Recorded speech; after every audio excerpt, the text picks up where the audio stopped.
Selamat bertemu kembali dalam kuliah mata pelajaran appraisal, feasibility study, dan pembiayaan proyek. Ini adalah pertemuan kita yang ketiga, yaitu berkenaan dengan mata pelajaran ini. Kita ikuti bersama ya. Pada beberapa waktu lalu itu, kita sudah sampaikan tentang bahan ajar kita, ada 5 topik utama. Kita hari ini masih di konsep project, ya. Ini merupakan bagian terakhir dari konsep project ini, supaya setelah ini nanti kita sudah mengerti itu proyek, apa arti proyek, dan konteksnya dengan topik B, C, D, dan E ya. Nah, ini dalam konsep proyek ini kemarin ada 4 subtopik, maka kita sekarang masuki ke yang terakhir ini ya. Yang 1, 2, 3 sudah kita bahas, sekarang masuk ke yang keempat ya. Tahapan dalam analisis project. Jadi dalam tahapan ini kita pertama dulu harus memahami tentang apa itu yang harus dianalisis. Pasti yang harus dianalisis itu adalah berkenaan dengan cost dan benefit ya. Jadi artinya ujung-ujung dari proyek itu adalah pembiayaannya ya. Jadi artinya bagaimana menderivasi atau mengidentifikasi biaya dan manfaat atau cost and benefit ya. Mari kita ikuti. Nah, tahapan dalam analisis proyek ini ya, proyek-proyek infrastruktur atau public infrastruktur yang merupakan bagian dari pelajaran ini, kita bagi dalam 3 ya kategori. Pertama adalah identifikasi biaya-biaya proyek ya. Jadi ini yang pertama, bagaimana cara untuk mengidentifikasi biaya-biaya proyek ya. Nah, jadi biaya tersebut bisa dalam bentuk barang, alat, jasa, atau equipment ya. Jadi ini bisa harus di value dalam bentuk uang. Kemudian yang kedua adalah identifikasi manfaat project. Jadi manfaat project itu bisa kalau proyeknya menghasilkan suatu produk itu bisa bentuk barang, bisa jasa gitu ya. Jadi ini harus di value dalam bentuk uang. Kemudian berikutnya kita harus memahami tentang bagaimana membandingkan manfaat dan biaya ya. Jadi atau manfaat adanya proyek gitu. Jadi kalau ada proyek bagaimana, kalau enggak bagaimana gitu. Jadi inilah merupakan satu pemahaman yang perlu untuk memulai analisis satu proyek ya. Kita lanjutkan.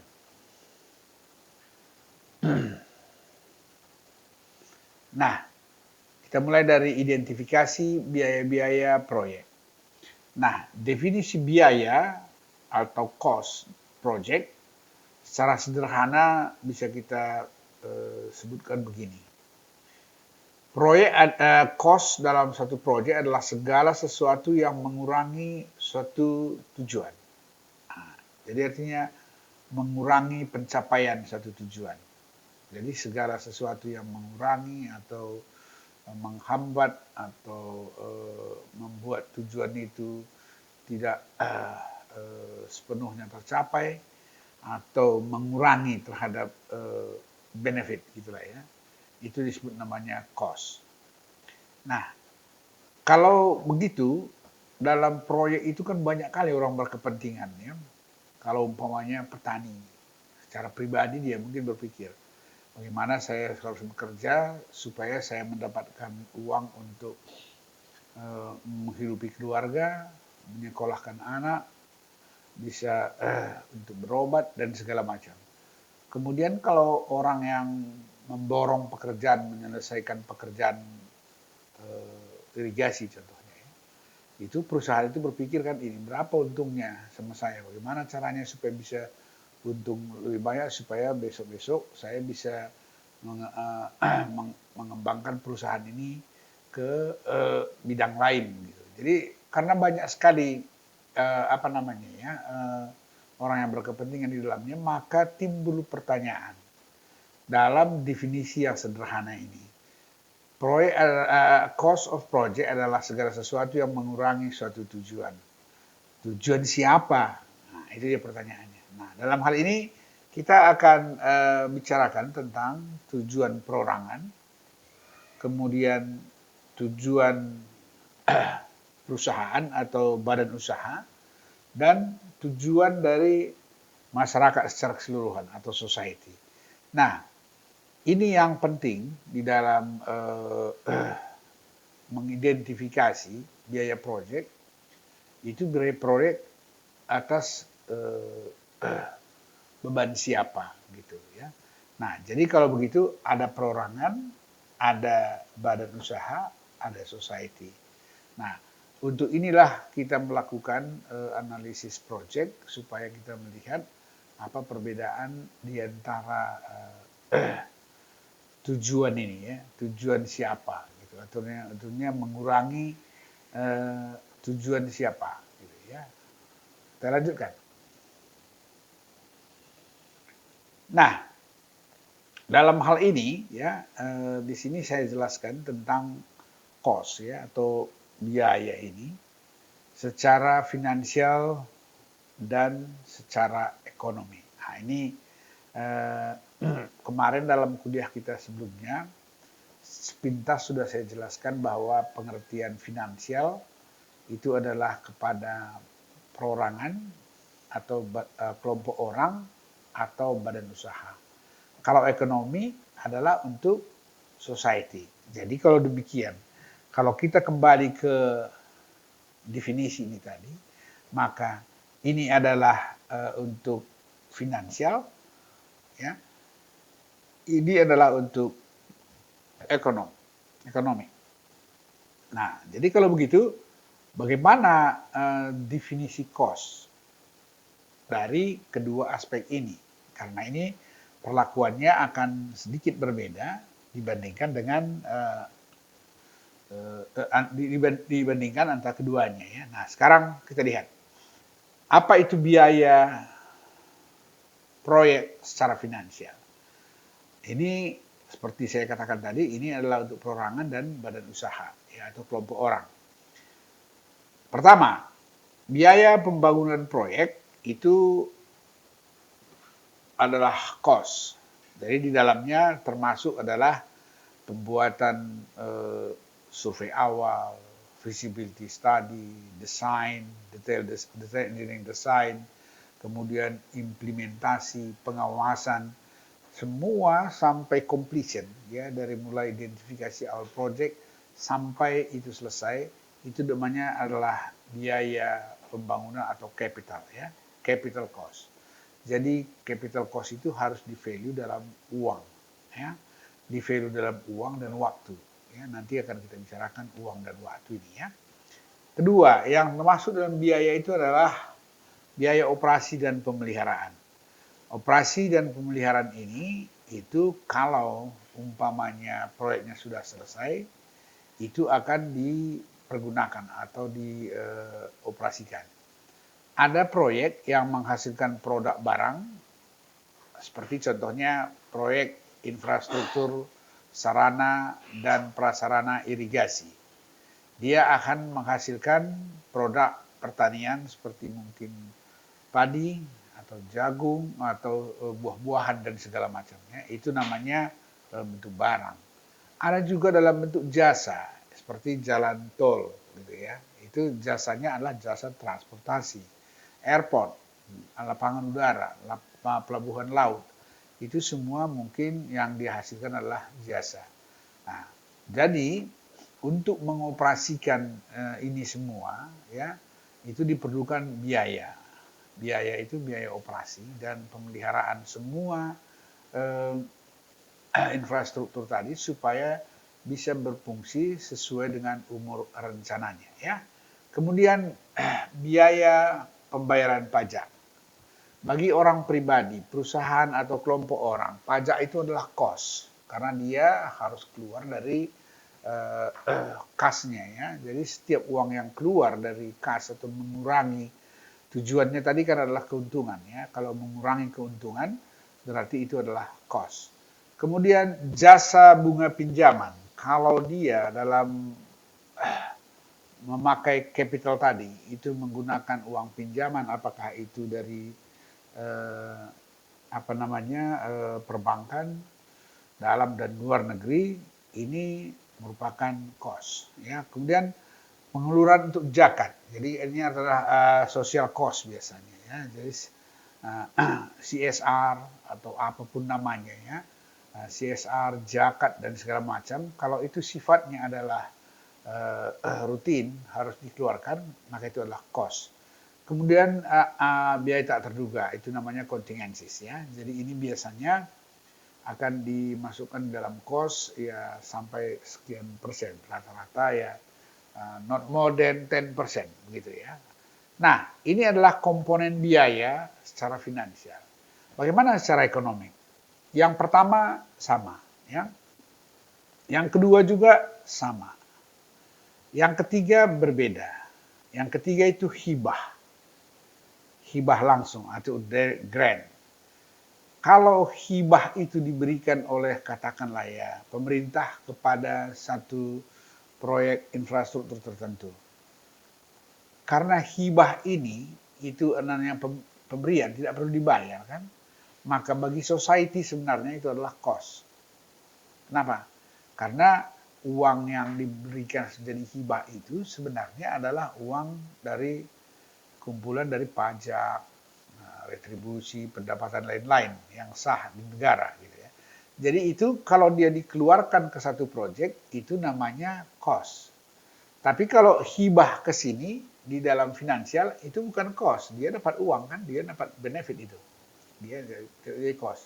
Tapi secara ekonomi hibah itu adalah merupakan cost. Kemudian subsidi. Subsidi juga secara ekonomi itu adalah cost. Kenapa?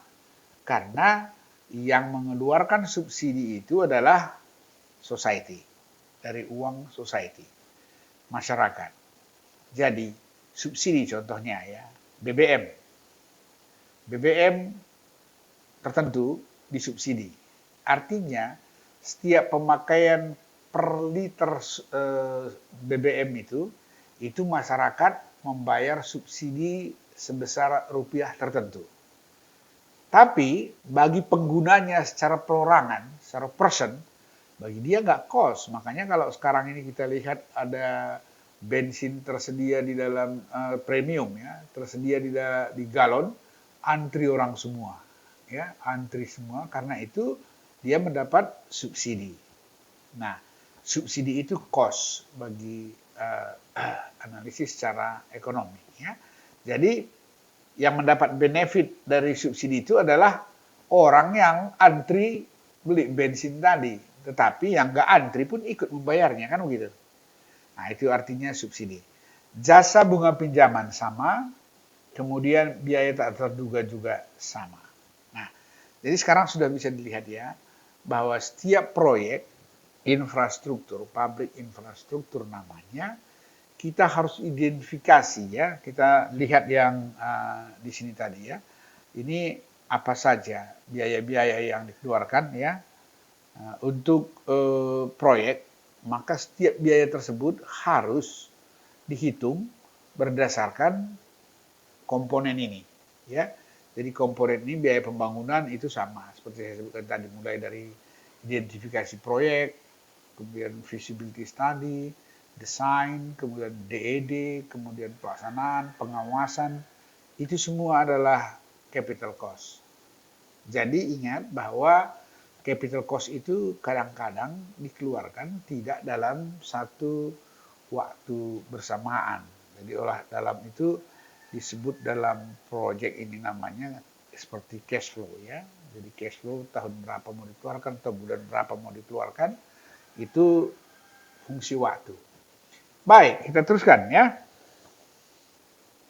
Nah, tadi kan kalau harga itu price secara finansial dan ekonomi itu juga beda. Kalau tadi kita bicara tentang pengeluarannya, coba seperti ini. Biaya pembangunan proyek contohnya ya. Jadi kalau ada biaya pembangunan proyek, kalau kita lihat seperti inilah ya, yang nomor 1 ini. Berarti di dalamnya kan ada upah, ya, ada barang, ada peralatan. Kalau namanya proyek, ini akan kita ketemu selalu ini. Ada upah atau jasa, ada barang atau material, ada equipment atau peralatan. Ini semua harus di value dalam bentuk rupiah. Nah, untuk itulah dalam hal secara finansial dan biaya yang sama dalam ekonomi, itu nanti nilainya bisa berbeda. Kita perhatikan di sini ya. Nah, bagaimana cara menghitungnya? Harga-harga yang digunakan untuk memperoleh biaya atau cost proyek secara finansial adalah harga pasar. Ini pasar ya, ini R ya. Harga pasar atau market price. Jadi, apa itu market price? Market price atau harga pasar adalah harga rata-rata barang, upah, dan jasa atau peralatan yang terkait dengan proyek di daerah di mana lokasi proyek berada. Contohnya, kalau proyek kita ada di Medan, ya, berarti upah buruh berapa, upah tukang berapa, upah kepala tukang berapa, nah, gitu ya. Nah, kemudian upah mandor berapa. Nah, kemudian ini semua harus dilihat di Medan dan sekitarnya, itu bisa saja berbeda sedikit antara satu kecamatan dengan kecamatan lain. Nah, ini di average, dirata-ratakan, itulah merupakan market price yang sudah umum digunakan di wilayah ini, di mana proyek kita kalau beradanya di kota Medan gitu ya. Jadi market price untuk upah seperti itu. Nah, jasa juga demikian. Jasa transportasi, jasa lain-lain ya, yang menggunakan jasa itu pun harga pasarnya. Ambil beberapa sampel, kemudian rata-rata. Nah, dan peralatan. Ya, peralatan juga begitu, sewa alat atau beli alat itu harga pasar, semua harga di toko. Beberapa toko ditanya itu dirata-ratakan. Ada satu lagi yaitu bunga uang pinjaman ya, itu bisa disebut namanya interest rate ya. Secara finansial, interest rate ini harus kita cek semua bank-bank yang ada di wilayah ini. Katakan Medan. Kalau kita meminjam uang, kan kita dikenakan bunga ini. Bunga untuk investasi proyek yang sejenis. Ya, di perbankan itu ada. Jadi setiap bank yang menawarkan dana pinjaman untuk pembiayaan proyek, kita cek bahwanya BRI berapa, BNI berapa, kemudian bank swasta, BCA berapa. Ini semua kita jumlahkan dan kita rata-ratakan. Itulah yang kita akan gunakan dalam analisis kita sebagai cost of capital atau bunga dari uang itu yang harus kita bayar. Tapi secara market price untuk komersial ya, yang ada di bank.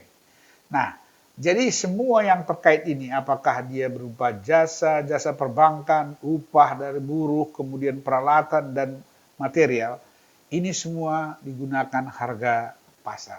Ya. Nah, kalau begitu secara finansial sudah jelas ya, bahwa apa itu yang dimaksud dengan harga-harga atau price secara finansial. Jadi kalau demikian, ya, ini cost untuk capital secara finansial tadi semua diderivasi berdasarkan harga-harga secara finansial ini ya. Jadi harga-harga secara finansial ini menyangkut di dalamnya apa saja? Itu adalah upah, jasa, kemudian barang dan peralatan. Jasa ini seperti saya katakan tadi ikut di dalamnya upah dan jasa perbankan, umpamanya bunga, capital bank kalau kita meminjam gitu ya. Nah, semua cost tadi yang ada dalam proyek itu secara finansial dihitung dengan cara seperti ini ya. Nah, sekarang bagaimana kalau secara ekonomi? Secara ekonomi, harga-harga ekonomi ya itu digunakan untuk memperoleh biaya cost proyek adalah harga ekonomi atau economic price. Apa itu economic price? Harga ekonomi atau economic price adalah harga bayangan atau shadow price.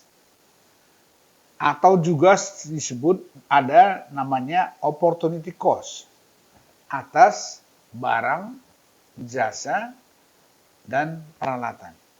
Nah, saya kasih satu contoh begini ya. Apa itu shadow price? Shadow namanya pun shadow ya, bukan real price, tapi shadow bayangan ya, shadow. Contohnya begini. Kalau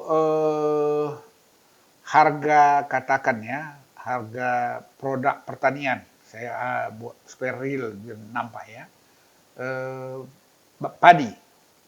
Padi itu dirubah jadi beras, mungkin harganya 15.000 per kilo secara finansial ya, secara finansial. Secara finansial ini dapat 15.000, tetapi secara ekonomi dia harus dihitung secara runut gitu. Runut artinya bagaimana? Pertama kita harus cek dulu. Negara kita ini mengekspor beras atau mengimpor beras atau swasembada gitu. Kalau mengekspor sama dengan swasembada namanya. Kalau mengimpor itu impor dari mana? Gitu kan? Katakan kita impor dari Siam gitu ya, atau dari Burma gitu. Nah, kalau begitu, kalau kita impor dari sana, nah itu harga international trade beras di sana berapa? Harganya itu biasanya diambil harga FOB namanya, harga di pelabuhan itu, free on board ya. Jadi artinya harga FOB-nya di pelabuhan mana dia mengekspor dari negara tujuan. Kemudian hitung biaya transportnya sampai ke daerah tujuan. Katakan kalau daerah irigasi kita ada di Sumatera Utara, itu berarti pelabuhan pendaratannya mana di Belawan gitu. Jadi di Belawan kira-kira berapa biaya sampai sana, atau dengan kata lain cost including freight atau CIF price di Belawan berapa gitu. Nah, lihat. Setelah itu di sana itu dibongkar langsung dibawa ke luarkah atau tidak? Tidak, mungkin disimpan di gudang dulu. Oke. Sewa bongkar sama pikul sama simpan gudang berapa? Tambahkan lagi ya. Setelah itu setelah dari situ baru masuk ke pemasaran. Pemasaran itu artinya masuk ke tempat di mana pasar terdekat dari proyek yang di mana kita bangun irigasi yang akan memasarkan pasarannya ke sana gitu ya. Nah, katakan kita punya proyek di Padang Sidempuan gitu ya. Nah, dari Belawan ke Padang Sidempuan berapa biaya transportnya? Ya kan? Maka sampailah di pasar Padang Sidempuan. Nah, di Padang Sidempuan itu berapa persen kira-kira untung pedagang? Sehingga ini totalkan semua nih biaya, sehingga dapatlah harga di Padang Sidempuan gitu kan. Nah, kalau petaninya dari ladang atau daerah irigasi kita ke pasar Padang Sidempuan memerlukan biaya angkut katakanlah Rp10 per kilogram, maka harus dikurangkan biaya tadi sebesar biaya angkut dari lahan dia ke pasar, itulah harga shadow price-nya. Jadi harga itu sering juga disebut namanya border price. Jadi border price harga di lahan dia berapa. Nah, begitu panjangnya dari mulai daerah dari mana barang itu diimpor sampai ke lahan tadi, itu harus diderivasi termasuk. Pada saat kita membeli kan nggak mungkin pakai rupiah kan, harus pakai uang asing. Kemudian dikonversi dengan kursnya. Dengan kurs itu baru sampai ke Indonesia, sampai di pelabuhan kita, CF-nya berapa, itu pun dikurskan ke rupiah. Nah, semuanya dalam rupiah. Jadi kalau ditanya di lapangan kan harga ini sebenarnya nggak ada. Harga yang kita peroleh, harga border price tadi nggak ada. Yang ada adalah derivatif dari mana itu harga dari 1 kilogram atau 1 ton beras. Yang kita hasilkan di sana mungkin padi kan, konversi beras padi ke beras berapa. Nah, hal-hal seperti ini sebagai satu contoh. Bagaimana memahami arti dari shadow price. Hal yang sama terhadap bahan bangunan. Bahan bangunan, kalau bahannya kita impor, harus kita tahu di international trade itu forecasting price-nya berapa. Biasanya ya, satu international trade gold itu ditetapkan international trade price-nya per 5 tahun. Kalau keadaan perekonomian dunia nggak gonjang-ganjing ya, nah, tidak ada revisi yang mendadak gitu.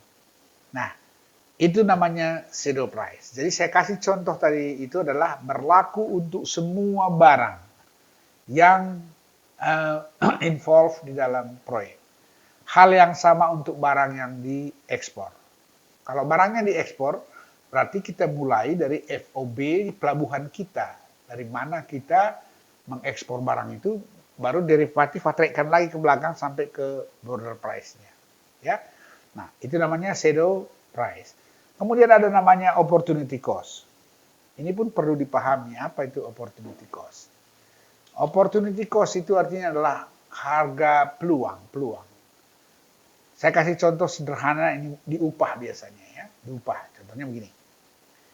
Sekarang kalau secara finansial ada tukang kita bayar 150.000 rupiah per hari kerja. Nah, jadi orang hari 150.000, real kan? 150.000.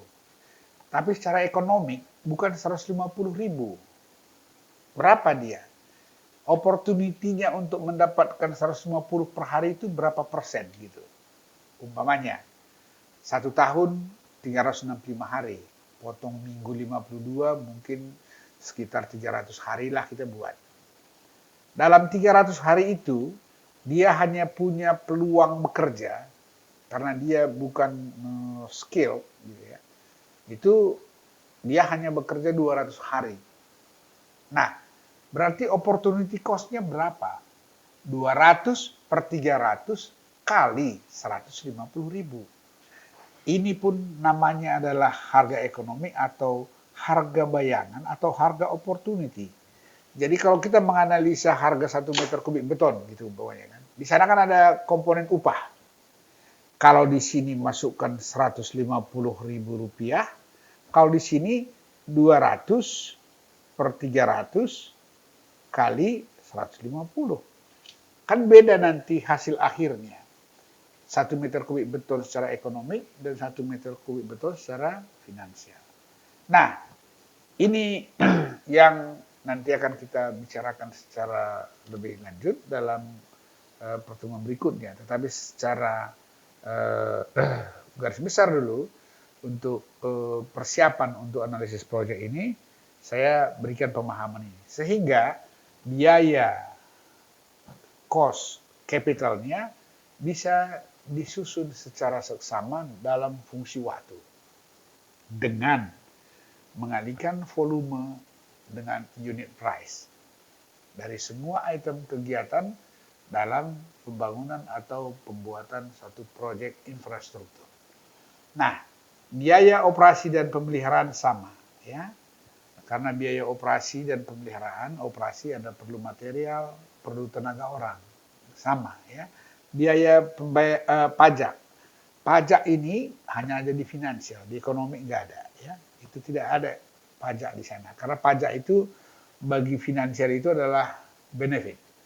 Bagi ekonomi itu adalah income, pemasukan ya. Jadi yang ada di sana adalah hibah dan subsidi. Ya. Oke. Jasa dan bunga ini berbeda. Jadi kalau di sini jasa seperti saya katakan tadi perbankan. Bunga rata-rata komersial, bank untuk pembiayaan proyek yang sejenis itu dari berbagai bank yang ada di sekitar lokasi itu berapa dan nanti dirata-ratakan sehingga kita akan peroleh interest rate untuk secara finansial ya. Nanti secara ekonomi interest rate secara ekonomik ini biasanya ya, ini diambil untuk internasional ya, internasional atau bank-bank dunia seperti World Bank, Asian Development Bank, kemudian IMF segala macam itu untuk proyek-proyek untuk negara-negara berkembang atau negara tertentu yang proyek sejenis, dia memberikan pinjaman lunak namanya atau soft loan. Itu kira-kira berapa ya rata-rata berlaku untuk seluruh dunia. Nah, secara ekonomik inilah yang akan kita pakai karena dengan itulah kita pinjam uang, kita ekuivalenkan dengan itu, maka bunga uang di sini beda dengan bunga uang di finansial. Ya, jadi ini economic and financial itu cara pandang memvalue nilai proyek, biaya, upah dan segala macam itu letak perbedaannya di situ. Ya, jadi sekali lagi financial market price kalau ekonomi adalah economic price atau shadow price atau opportunity cost. Sudah jelas ya. Kemudian ada contingency. Jadi perlakuannya semuanya sama. Jadi sekarang dalam sebelum menganalisis kita masuk ke tahap analisis project, ini harus dipahami betul supaya nanti jangan salah kita membuat harga ya. Prediksi harga kita salah, berarti nanti waktu appraisal ini semua dicoret ini. Nah, ini salah nih, asumsinya salah, ini asumsi salah. Jadi sehingga bisa dibilang nanti pekerjaannya setelah masuk ke pembiayaan yang punya uang, wah ini reject aja nih, ini ngarang ini gitu. Oke, lanjut. Nah, ini sudah tadi ya, sudah saya jelaskan tadi. Nah, kita teruskan. Nah, sekarang itu cost sudah jelas. Manfaat sekarang. Manfaat atau benefit. Apa benefit dari proyek ini? Bagi siapa?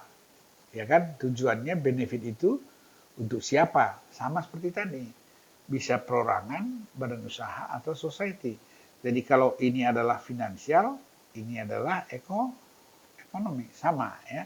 Nah, dia sama. Jadi sekarang apa artinya definisi manfaat? Secara sederhana sama seperti tadi. Nah, manfaat atau benefit proyek adalah segala sesuatu yang membantu suatu tujuan atau membantu untuk menambahkan, ya, membantu untuk menambahkan sesuatu terhadap tujuan. Jadi tujuan apa? Untuk rugi, menambahkan keuntungan, artinya atau mengurangi kerugian, gitu ya.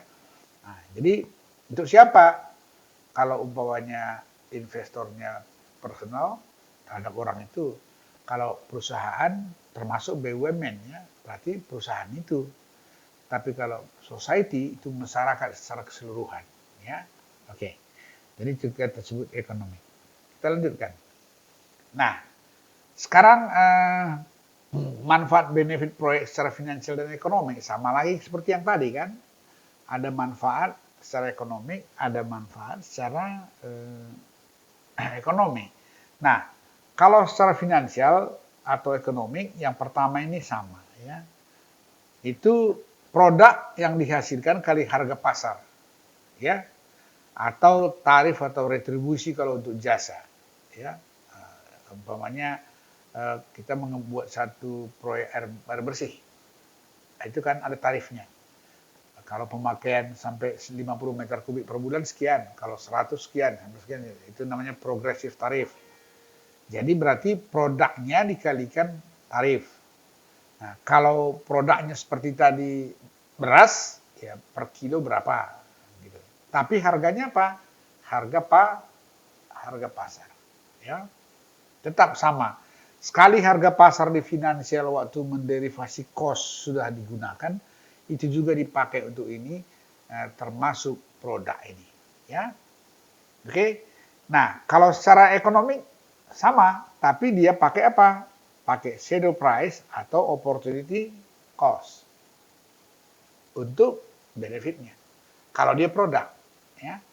Kalau dia dalam bentuk upah dan segala macam, kalikan lagi opportunity cost upah yang kita derivasi pada wilayah tersebut, gitu ya. Nah, jadi semuanya sama modelnya. Penggunaan cost tadi itu berlaku untuk penggunaan price tadi berlaku untuk manfaat, benefit dan cost ya. Jadi sekali lagi price ya itu berlaku untuk cost dan benefit ya. Itu berlaku berdua-dua. Nah, sekarang kedua, peningkatan volume kali harga pasar dan atau tarif retribusi. Jadi artinya bisa saja kita melakukan satu proyek tujuannya meningkatkan produktivitas. Jadi itu pun sama dengan yang ini ya. Jadi, kalau proyeknya kan tetap sama. Nah, satu proyek yang kita analisis sekarang satu secara finansial, satu secara ekonomi kan begitu. Nah, jadi oleh karena itu perbedaannya hanya di sini tadi ya, di price, harga price. Tapi untuk cost dan benefit itu sama ya. Nah, jadi sekarang secara ekonomi pajak itu adalah penerimaan. Jadi itu adalah benefit. Ya. Value added tax katanya kan. Umpamanya kalau dulu PBB-nya hanya 500.000 per meter kuadrat, 500 perak per meter kuadrat, setelah adanya proyek mungkin jadi 1.000 gitu kan. Jadi itu kan namanya value added tax, tambahan pendapatan. Kalau umpamanya dulu orang contohnya sederhana ya, hal-hal ini bayar pajak dapatnya hanya 1 miliar, sekarang sudah 10 miliar, berarti 9 miliar benefitnya gitu ya. Oke, manfaat dimaksud adalah incremental benefit. Nah ini sama ya, jadi ini pun incremental benefit. Jadi secara ekonomi ini memvalue-nya ini sedikit lebih rumit daripada harga pasar ya. Karena umpamanya contohnya begini, yang agak sedikit rumit lagi saya kasih contoh begini. Kalau kita membangun sarana drainase, ya, ingat drainase di perkotaan, ini bagaimana memvalue benefitnya? Orang tidak ada bayar retribusi untuk drainase. Ya, kalau jalan tol ada, tapi kalau ini tidak ada. Nah, jadi caranya bagaimana cara menghitung benefitnya gitu ya. Nah, inilah yang perlu dievaluasi lebih dalam. Kalau tadi saya bikin produk contohnya beras, maka sekarang saya kasih contohnya drainase. Sebelum tanpa proyek drainase ya, maka mungkin pada wilayah tertentu terjadi banjir itu umpamanya mengganggu orang pergi bekerja dan delay orang bekerja katakan adalah 2 jam per sekali banjir. Berapa kali banjir dalam 1 bulan? Berapa kali dalam 1 tahun? Kalikan ini produktivitas orang akan menurun berapa banyak. Itulah kerugian diakibatkan banjir itu. Kalau proyeknya ada, kerugian itu hilang, kan gitu kan? Kerugian yang hilang itu kan benefit, gitu. Sama dengan jalan lokal namanya. Kalau jalan lokalnya dibuat, mungkin kan nggak ada retribusinya ya. Tapi mungkin saja pajak PBB orang naik, di tax dia, atau orang mengkonsumsi bahan bakar tambah sedikit. Kalau bahan bakarnya disubsidi, maka jumlah bahan bakar yang dipakainya bertambah sedikit, berarti subsidi kan tambah sedikit, berarti menjadi benefit. Artinya kehilangan itu menjadi tidak hilang, menjadi benefit. Jadi secara ekonomi, cara-cara untuk menderivasi benefit itu seperti itu. Ya, maka namanya apa? Zero. Harga ekonomi itulah zero price. Jadi ini manfaat proyek ya, atau benefit proyek secara finansial ekonomi itu seperti itu tadi, seperti saya jelaskan tadi. Jadi selalu begitu ya. Cost pun tadi gitu secara finansial dan secara ekonomi. Benefit pun begitu secara finansial dan ekonomi. Karena nanti ini yang harus kita bandingkan dalam analisis proyek. Jadi dalam persiapan ini, pemahaman ini diingat ya. Oke, kita lanjutkan. Jadi ini saya mau jelaskan sebenarnya begini. Kalau setiap proyek ya, setiap satu proyek gitu ya, ini ada aspek finansialnya, ada aspek ekonomiknya gitu. Nah, Jadi kalau kita cerita tentang ini, finansial, maka ini menyangkut tentang orang pribadi atau kelompok orang atau badan usaha gitu ya. Kalau ini bercerita tentang society gitu. Nah, jadi sekali lagi, tadi kan saya bilang ada ekonomik, ada finansial kan gitu ya. Setiap proyek itu selalu begitu.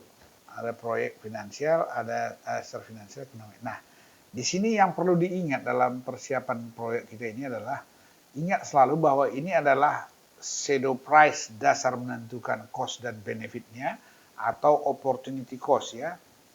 Sorry.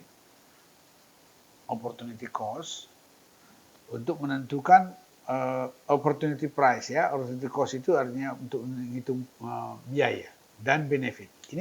Ini market price. Nah, jadi ingat ini semua upah, jasa dan peralatan gitu ya, itu semua dalam koridor ini. Market price untuk finansial, shadow price dan opportunity cost untuk ini. Dan untuk perbankan itu lihat ya, kalau umpamanya perbankan ini tetap market price I ya, ini adalah bunga uang ya, bunga capital atau modal ya. Nah, dalam analisis ini begini ya, kalaupun uang itu uang kita harus refer kepada ini gitu. Nah, kalau I di sini adalah yang dikasih oleh bank yang soft loan ya, soft loan gitu, untuk proyek yang sejenis. Nah, jadi dalam analisis ini kadang-kadang kalau orang yang buta finansial itu begini, ini uang saya kok gitu kan. Uang kita pun kalau kita taruhkan di bank kan menghasilkan sebesar ini. Kalau kita masukkan di proyek uang kita, dia menghasilkan berapa gitu kan. Nah, ini yang harus di-compare. Nanti dalam analisa proyek kita bicarakan ini. Jadi, no problem from whom the money come from. Yang penting adalah apakah uang itu di dalam proyek itu akan menghasilkan atau mencapai tujuan yang diinginkan atau tidak kan gitu ya. Nah, jadi sekali lagi ya, jadi dalam analisa proyek ini yang penting itu di sana. Nah, jadi dalam persiapan ini ingat dulu bahwa ada dua aspek setiap proyek. Nah, sekarang kita masukkan ke proyek yang kita bicarakan adalah public infrastructure. Di kuliah-kuliah sebelumnya, saya sudah sampaikan bahwa apa-apa saja yang masuk dalam public infrastructure. Saya ingatkan sekali lagi, contohnya ya, proyek irigasi itu adalah public infrastructure, di mana di sana produknya adalah, terutama kalau di Indonesia irigasi itu adalah hasilnya adalah beras. Beras itu adalah merupakan kebutuhan pokok. Jadi adalah public infrastructure. Tunduk kepada kedua aspek ini. Kalau kita berbicara dari para petaninya atau bicara secara finansial, petani secara perorangan ya. Tapi berbicara tentang society secara keseluruhan, ini ekonomi sifatnya. Jadi kemarin sudah saya jelaskan, kalaupun padinya dihasilkan dari Sumatera Utara, tetapi orang di Papua pun mendapat manfaatnya karena devisa nggak harus membeli dari luar terhadap kekurangan pangan di dalam negeri gitu. Itu maksudnya. Oke, selain irigasi apa? Jalan. Jaringan jalan itu juga adalah public infrastructure. Apa yang diperoleh benefit dari sana? Benefitnya mungkin jasa transportasi, angkutan orang dan barang. Dan konsumsi BBM. Kalau masih ada BBM yang kena subsidi seperti solar dan premium, kalau dia memakai solar dan premium lebih sedikit, berarti subsidi pemerintah terhadap bahan bakar itu makin kecil. Berarti benefitnya makin besar. Kemudian cost per ton meter kilometer gitu ya. Nah, ton per meter kubik per kilometer. Per semua jenis barang yang diperdagangkan baik dalam dan luar negeri yang menggunakan inland transport. atau menggunakan port atau pelabuhan udara atau pelabuhan laut, semua akan berkurang biayanya dalam menderivasi harga shadow price seperti yang saya jelaskan tadi, kalau semua fasilitas itu baik dan lancar. Jadi di sini sudah nampak ya bahwa itu proyek irigasi, proyek jalan adalah public infrastruktur yang masuk di dalam pelajaran kita. Kemudian apa lagi? Pengadaan air bersih. Itu public infrastruktur. Ya, itu pun sama seperti itu. Jadi perlakuannya semua sama. Kemudian apa lagi? Mitigasi banjir. Ya. Apa lagi? Proyek apa lagi? Drainase. Ya.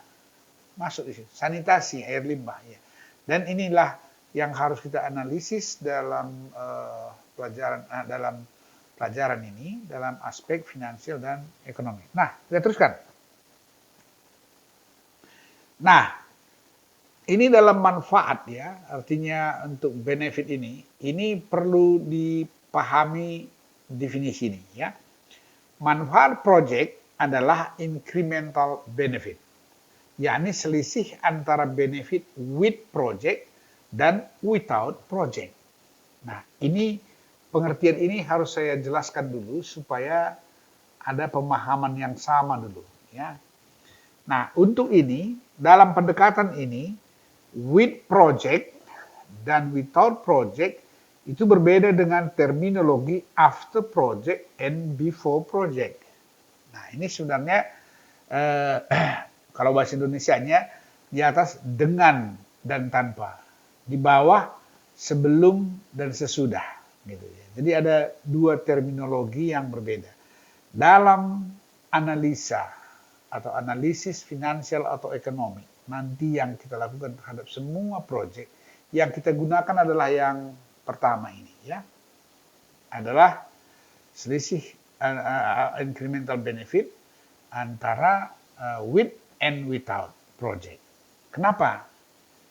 Terminologi with and without itu menggambarkan bahwa without project pun mungkin saja ada pertambahan benefit dari satu wilayah atau satu tempat yang belum dibangun. Saya kasih contoh begini. Kalau ada daerah irigasi yang belum ada tali airnya, ya mungkin di sana lahan itu adalah lahan penggembalaan gitu.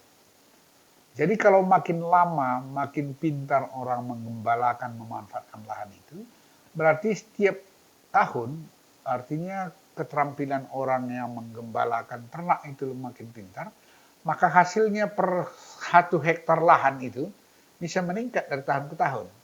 Itu kalau without project bisa di value. Tahun pertama, kedua, ketiga, without project, tanpa project. Nah, sekarang with project. With project ini kan hilang ini semua nih. Karena lahannya sudah menjadi pertanian. Hilang, tetapi benefitnya kan lebih besar dari yang tadi. Nah, itu bisa diperlihatkan di gambar ini. Jadi, di gambar yang ini ya. Yang ini adalah, sebentar ya. Nah, itu bisa diperlihatkan di gambar yang ini. Artinya, without project pun, dalam fungsi waktu, benefit itu bisa bertambah. Karena ada keterampilan orang yang bertambah. Sama halnya dengan proyek yang tidak di-improve, tidak di-develop. Bisa seperti itu. Nah, with project, dia benefitnya steep, lebih terjal gitu. Mungkin sampai batas tertentu nanti dia akan flat gitu ya. Nah, yang dimaksud dengan benefit dalam analisis nantinya adalah incremental ini, pertambahannya. Bukan dari garis titik-titik ini.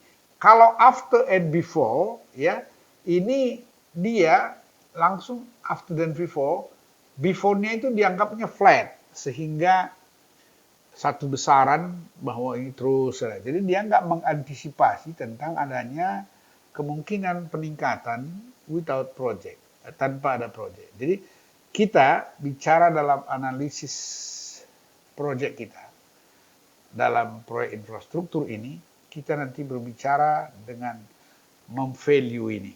Ya, jadi harus ada pemahaman secara seksama apa itu definisi with project, apa definisi without project, Kemudian apa definisi dari after and before, ya. Jadi dengan demikian untuk memvalue cost dan benefit, lakukan gunakan grafik yang di bawah ini, yang nomor 2 ini, ya, yang ini. Jadi yang kita bicarakan selalu dalam proyek itu adalah dari mulai identifikasi satu proyek sampai menghasilkan sesuatu, dia harus dibuat dalam value uang. Baik, kita teruskan. Nah, jadi di sini sekarang saya jelaskan begini, ya. Kalau proyek gitu ya, itu kan fungsi waktu T, di mana di sini mungkin ada benefit gitu ya. Tahun pertama, kedua, ketiga, keempat, kelima, mungkin kita konstruksi ini lamanya di sini, kita mengeluarkan kapital di sini. Nah, jadi kapital kita ini itu semuanya kita hitung berdasarkan cara yang menghitung uang tadi, ya, cost tadi, ya, itu cost namanya itu. Nah, kemudian setelah ini benefit ini kita akan maaf ya, ini cost ya, cost. Nah, kemudian mungkin selama operation and maintenance kita ada cost begini ya, mungkin fluktuatif begini, gitu ya. Nah, kemudian dengan grafik yang sama kita mungkin punya benefit. Nah, ini time T gitu ya. Mungkin benefit itu dari sini kan belum ada nih, nol. Orang namanya konstruksi, ya kan? Nah, kemudian yang saya maksudkan tadi adalah ini berapa kita dapat benefit tahun ini, di sini berapa, di sini berapa, di sini berapa gitu ya. Kalau ini kita panjangkan ya sampai ujung sana. Nanti ini semua ya, ini kan sudah with project. Artinya benefit yang dituliskan di sini ini adalah benefit yang diperoleh. Ini mesti bikin. Ini adalah benefit with project. Gitu. Nanti buat lagi satu lagi grafik seperti itu. Sorry ya. Buat lagi grafik satu lagi.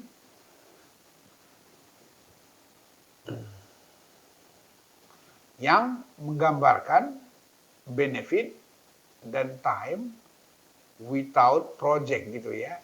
Nah, ini with project ini dikurangkan dengan ini, itu namanya incremental benefit ya. Inilah yang nanti kita bandingkan dengan incremental cost. Oke, saya kira ini nanti akan kita bicarakan secara lebih detail pada saat kita sudah ketemu dengan project. Tapi untuk preparation ya, untuk pengenalan project ini dulu ya. Saya kira inilah materi yang bisa saya sampaikan hari ini. Mudah-mudahan dengan penjelasan ini Anda sudah bisa memahami apa itu cost, apa itu benefit, apa itu market price, apa itu shadow price, apa itu opportunity cost yang kita gunakan untuk memvalue, mengkuantifikasi dan memvalue-nya menjadi uang secara finansial dan secara ekonomi. Baik, saya kira sampai di sini pertemuan kita pada kali ini. Sampai jumpa di episode berikutnya. Sampai jumpa. Salam.